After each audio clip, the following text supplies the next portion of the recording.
नमस्कार, मैं रजत मिश्रा आज की कक्षा में आप सभी का स्वागत करती हूँ। आज हम जानेंगे पद परिचय के बारे में। दो शब्दों के बारे में पहले भी हमने पढ़ा है।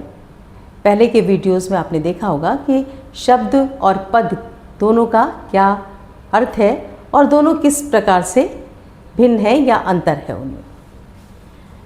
शब्द क्या है? भाषा की अर्थवान स्वतंत्र इकाई है।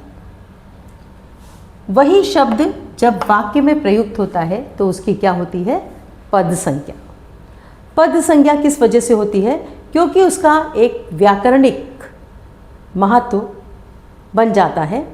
यानी जब वो वाक्य के अंदर प्रयुक्त होता है तब वो संज्ञा है या सर्वनाम है, क्रिया से उसका क्या संबंध है, वो एक वचन में है या बहुवचन में है, ये सब बातें कहाँ पर तय होती हैं? जबकि वो वाक्य के अंदर प्रयुक्त होता है। तो जहाँ शब्द भाषा की अर्थवान स्वतंत्र इकाई है, वहीं पद क्या है? वाक्य में प्रयुक्त होने पर किसी भी शब्द की क्या है? पद संज्ञा होती है, क्योंकि तब वो किस में आ जाता है? व्याकरणिक कोटि में आ जाता है। अब वाक्य में जो शब्द हमारे प्रयुक्त होते हैं वो शब्द या तो संज्ञा होते हैं या सर्वनाम होते हैं, विशेषण होते हैं, क्रिया होते हैं या अव्यय होते हैं। अव्यय में भी या क्रिया विशेषण होते हैं या संबंध बोधक होते हैं या समुच्चय बोधक होते हैं, यानी अलग अलग अव्यय के भेद के अंतर्गत भी हो सकते हैं। अब उन शब्दों का यानी वो पद जो कि वाक्य के अंदर प्रयुक्त हो गया है, उसका हमको क्या बताना होता है? व्याकरणिक परिचय देना होता है। जैसे किसी का इंट्रो हम देते हैं और वो अपने बारे में सारी चीज़ें बताता है कि आपका इंट्रो अगर कोई पूछता है तो आप जन्म कहाँ हुआ, क्या जन्म तिथि है, घर का पता क्या है, माता पिता क्या है, इस तरीके से सब अपने विषय में बताते हैं।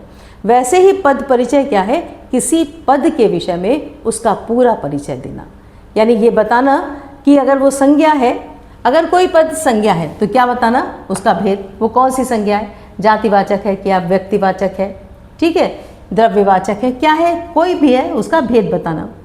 फिर लिंग, वचन, कारक, क्रिया के साथ उसका क्या संबंध है, ये सभी बातें जब हम बताएंगे तो हम किसी संज्ञा शब्द का क्या देंगे? पद परिचय देंगे। इसी तरीके से जैसे सर्वनाम शब्द है तो सर्वनाम में भी हम क्या बताएंगे? उसका भेद, कौन सा सर्वनाम है, फिर वो निश्चयवाचक है या निश्चयवाचक है, ठीक है, लिंग, वचन, कारक, क्रिया के साथ उसका क्या संबंध है। इसी तरीके से अगर कोई विशेषण शब्द होगा तो उसके बारे में भी हम पहले बताएंगे उसका भेद, वो गुणवाचक है, परिमाणवाचक है, कौन सा भेद है उसका, उसके बारे में बताएंगे। फिर लिंग, वचन, साथ साथ में विशेषण में हम क्या बताते हैं? विशेष।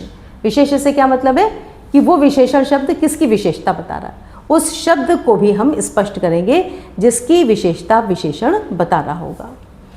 उसके बाद अगर कोई शब्द क्रिया शब्द है, उसके नीचे फिर वो रेखांकित है और हमसे पूछा जा रहा है कि इस क्रिया शब्द का आप पद परिचय दीजिए, तो हम क्या बताएंगे? क्रिया में भी पहले भेद बताएंगे, अकर्मक है, समकर्मक है, नाम धातु क्रिया है, प्रेरणार्थक है, कौन सी क्रिया है, उसका हम भेद बताएंगे। फिर लिंग, वचन और पुरुष, धातु, काल, वाच्य, ये सब बताएंगे। क्रिया वर्तमान काल में है कि भविष्य काल में है, और वो कर्मवाच्य में है कि भाववाच्य में है, ठीक है, या कर्तृवाच्य में है। ये सब क्रिया के बारे में जब हम बताएंगे तब हम उसका क्या देंगे? पद परिचय देंगे। इसी तरीके से अगर क्रिया विशेषण अव्यय शब्द इस्तेमाल हो रहा है तो वो कौन सा अव्यय है, उसका भेद बताएंगे, और वो किन शब्दों और पदों के साथ है उसका उल्लेख हम वहाँ पर करेंगे। तो इस तरीके से जो पद परिचय है वो क्या है? किसी भी पद की, यानी पद से माना क्या मतलब है? शब्द, वो शब्द जो कि वाक्य में प्रयुक्त हो गया है और उसकी एक व्याकरणिक कोटि निर्धारित है, उसका पद परिचय देना।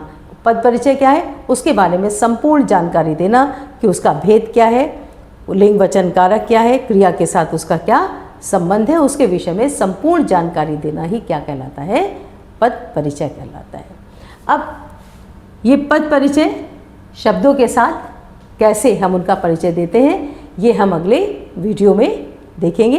तब तक आप इस आधार पर, इस वर्गीकरण के आधार पर वाक्य में आए शब्दों का पद परिचय लिखने का प्रयास करिए और अभ्यास करिए।